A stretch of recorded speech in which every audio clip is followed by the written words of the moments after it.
Hi, this is Mike Esch. You may be looking for my tips on how to shop for a home online video. This is a prologue that I added to help you to safely get real live MLS listings in the area that you're looking. Click on the link in the description to get an immediate list of recently reduced listings in your area. And if you enter your contact info, you'll be contacted by a licensed realtor to set up a specific search and or get you access to the MLS. I'm giving away the secrets in my video. It's coming up in a few seconds. A lot of things have changed over the years when it comes to shopping for a home. The internet is the biggest reason for that. But like everything on the internet, there's a right way and a wrong way to do things. Hi, I'm Mike Esch. I've helped hundreds of people buy homes as their mortgage lender. But today we're not talking about mortgages. I'm in a unique position to experience and observe the entire process. So I'm going to share that perspective with you. Now, back in the day, if you were shopping for a home, about the only way to do it was to rely on a realtor to scour their big paperback multiple listing book and find you a list of homes to go look at. I remember those days. It was time consuming. Nowadays, you can find a list of homes for sale all by yourself on your computer or on your phone. And you don't even have to be actually shopping. Anyone can do it, even if they're just curious. Now that sounds normal, right? Typical improvement of the internet age. Well, like everything, like social media, for example, it's good and it's bad. So let me explain. So you're sitting on your couch and you recall a recent conversation about owning a home or a TV commercial, or you remember seeing a for sale sign and you decide, hey, let's go online and see what's for sale in the area. So you use a search engine or you go to one of the real estate sites you've heard of and you see some homes and browse some pictures and get an idea of asking prices and so forth. So far, so good. Well, where's the dark side? Well, I remember when the internet was a place where you went to get information that was freely shared by people and institutions who wanted to share information. Now it's about selling things, not the least of which is information about who is visiting what website. You don't even have to click on things anymore thanks to cookies. So, are you familiar with robocalls? Are they not the scourge of society? Well, you get robocalls most likely because someone got your number from something you visited online that told them that you were a likely prospect for whatever. So you say, what's your point? I'm not giving up the internet. You get used to it. Well, the point is, it's not even good information. It's clickbait. Those real estate sites do not have the most recent information. They get the information secondhand from the MLS. The houses may already be sold. That foreclosure that you're looking at may not even be on the market for another year or so. But they don't care. They exist to sell your information to multiple realtors and myriad lenders who will start calling you. So this is really my point. What you need is first-hand information. Access to the MLS, the multiple listing. The same organization that used to print out that old book for my realtor, that book is now web-based and accessible to realtors. So yes, we still need realtors.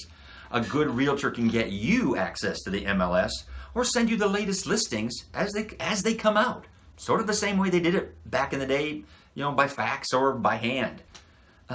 So I'm not expecting you to avoid the internet or even suggesting it. I'm recommending that you get away from the commercial lead generation types of site as soon as possible to minimize your exposure to spam and maximize the quality of the information that you're getting. And that sounds like the way to use the web, right? Okay, so now we've got to find a realtor to get us on the MLS. Now, if you had good experience with a previous realtor, great. If you have a recommendation from a friend, great. If you hit it off with one of the realtors that called you after you went online, fine. But here's a side note that could save you pain. If you have a recommendation from a family member that you use a relative, find as sweet of a way as possible to say no. Just say no. Let me put it this way. The number one rule to me of choosing an online store that I've never used before is their return policy. You need a realtor with a return policy. In other words, one that you can fire if it doesn't work out. You can't fire a relative without horrible collateral damage. So believe me, this is probably one of the most important things I'm sharing with you. So now you've got a realtor and you've given them your criteria and they're sending you everything that hits the MLS the moment it shows up. Stop running back to that old girlfriend. What? That old online real estate site with the second-rate information. We've already established that. You've got the real thing. What do you want with that? Well, I saw this house online that she didn't send me. Okay, well, then either that house does not fit your criteria, or it's not currently on the market, or maybe it's for sale by owner. Now, let's break down the elements of that last statement. Either trust your criteria or loosen them so that more houses show up on your list, such as expand your area or require fewer bedrooms, etc. As far as being on the market, trust the MLS.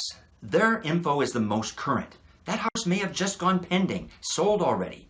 And it's like I said earlier, foreclosed homes show up on those sites because there's data showing that they were foreclosed.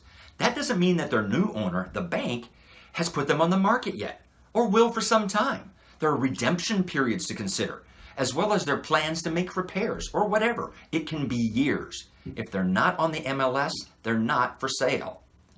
And regarding for sale by owner, that's a pretty specific exception. FSBOs will not be on the MLS. If you're not getting enough choices from your MLS search, you may consider doing a Google search for FSBOs in specific zip codes. And most realtors will help you negotiate a sale by owner. That should be all you need to know to have a better experience. Here's the highlights. 1. Do your initial shopping from the MLS, not some secondhand sources. By 2, choosing the right realtor that can give you access and isn't a relative. Number 3, set the right search criteria and trust them. Here's where I might add one small mortgage-related note. You're going to need a pre-approval before most realtors will show you homes. Do it as early in the process as you can. If you're buying in Michigan or Florida, call me. I'd love to help. Otherwise, check out my How to Choose a Mortgage Lender video on YouTube. Happy house hunting.